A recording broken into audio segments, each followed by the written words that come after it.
Hey y'all, so we recently learned all about point slope form and slope intercept form. Today, we're gonna learn about standard form. Let's get started. Let's start with the formula. The formula is ax plus by equals c. These are the x and y you're used to. A, b, and c are the numbers that are gonna help us find the x-intercept, the y-intercept, and the slope. Here are some facts. A must always be positive, meaning that the coefficient before x, the number being multiplied by x, must always be a positive number. A and b cannot both be 0. Let's say we have a is 0, b is 0, and c is 15. If I multiply these out, I would get 0 equals 15, which is not true. That would happen anytime, so that's why a and b can't both be 0. But a could be 0 or b could be 0. C is a constant, meaning c is just a regular number. It's not a variable. Sounds weird, but c is a number, not a letter. So the number on this side has to be a number. It cannot have a letter. And you're gonna love this one. A, b, and c cannot be fractions. Let's practice identifying the a, b, and c for the following equations. Remember, we have ax plus by equals c. I want you to look at the letters. The number before x is gonna be our a. The number before y is gonna be our b. And the number out here isolated is gonna be our c. Please remember, a is always gonna be attached to the letter x, b is always gonna be attached to the letter y, and c is always gonna be that basic constant, not the coefficient. Let's do it again. Always pay very close attention to the signs. Remember, whenever there's no coefficient there, we can assume that number is 1, an invisible 1. The reason I know it's not 0 is because if I multiplied 0 by x, it would cancel itself out.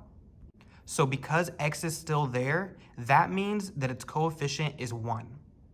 For b, the number in front of y, in this case, is -2. We're gonna keep whatever sign is in between, so -2. Notice there was no sign in front of the x. That's how I know it's positive. If there's no sign, that means it's positive. If there is a negative sign, that means it's negative. And then lastly, our c is gonna be 10. Earlier I said that standard form helps you find the x-intercept, the y-intercept, and the slope. Here's how you're gonna find them. To find the x-intercept, you're gonna set your y equal to 0 and solve for x. And to find your y-intercept, you're gonna set x equal to 0 and solve for y. So whichever intercept you want to find, you're gonna set the opposite letter, the opposite variable, equal to 0. Let's do an example. Let's find the x-intercept. To find the x-intercept, I'm gonna set my y equal to 0. Meaning I'm going to replace y with 0. I'm plugging in 0 for my y value. 4 times 0 is going to give me 0. So I have 3x plus 0, which is just 3x. So now I have a one-step equation. To get x by itself, all I have to do is divide both sides by the coefficient 3. And I get x equals 4. This means on the x-axis, I'm going to plot at 4, which would be right about here. Now to find the y-intercept, I'm gonna set x equal to 0. I know 3 times 0 is 0, which leaves me with 4y equals 12. To get y by itself, I have to divide both sides by the coefficient 4, which leaves me with y equals 3. So now I'm gonna plot 3 on the y-axis, so this vertical axis. So I have 0, 1, 2, 3. Now I have my 2 points and I can draw a straight line. Let's do that again. Remember, when we're solving for our x-intercept, we plug in 0 for y. We replace y with 0, which is basically going to cancel out that whole term. So I'm left with 2x equals 12, and now all I have to do is get rid of the coefficient by dividing both sides by 2. And I get x equals 6. So now on the x-axis, I'm going to plot my 6. So 0 is at the center. 1, 2, 3, 4, 5, 6. Now let's find the y-intercept. When we look for y, we have to set x equal to 0, which is going to cancel out that whole term. So I'll be left with negative 6y equals 12. To get y by itself, I'm going to cancel the coefficient out, which means I'm going to divide both sides by negative 6. And I would end up getting y equals negative 2. So I'm going to start off at the center, 0, and I'm going to, on my y-axis, go down to negative 2. So negative 1, negative 2.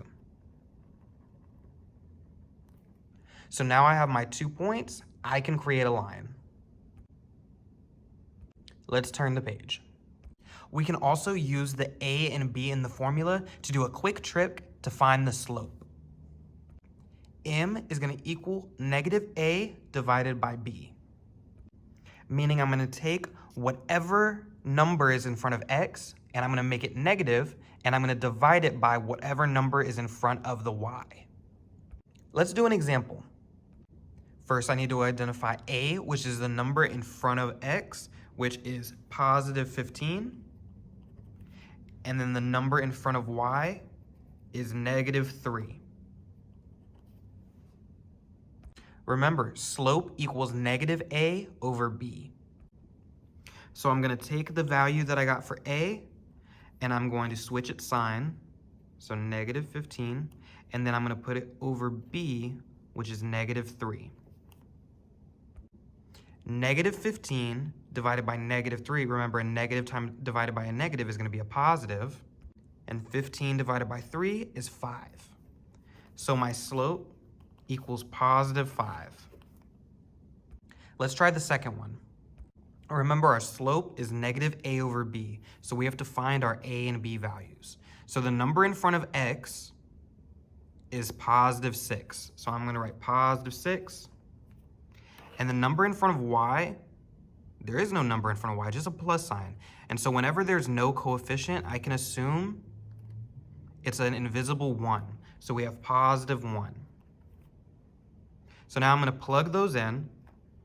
So negative a, so I'm going to switch the sign of the a. So positive 6 is now going to be negative 6. And I'm going to leave b the same, so divided by positive 1. So to find the slope, I'm going to do negative 6 divided by positive 1. A negative divided by a positive is a negative. And 6 divided by 1 is 6. So my slope is negative 6. Remember, the x-intercept is always a number comma 0, meaning x is going to be a number and y is going to be 0 for sure. X can still be 0, but y is definitely 0. Because remember earlier we plugged in 0 for y to find the x-intercept? So y is going to be 0 and our x is going to be the number we found. This means the y-intercept is always going to be 0 in place of the x value and a number for y. So you can look at tables and you can figure out what the x-intercept and the y-intercept are. For the x-intercept, I'm looking for when y is 0. So this is our y, remember this side? And so when y is 0, the x that goes with it is 4. And the y-intercept is always when x is 0, the y value that goes with it. So when x is 0, the y value that goes with it is negative 12. Easy peasy. Let's do it one more time. To find my x-intercept, I'm looking at when is y 0.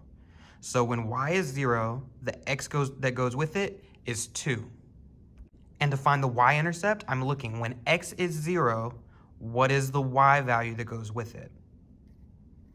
And in that case, it's 4. I hope you enjoyed that lesson. Let's go ahead and get started on the practice now.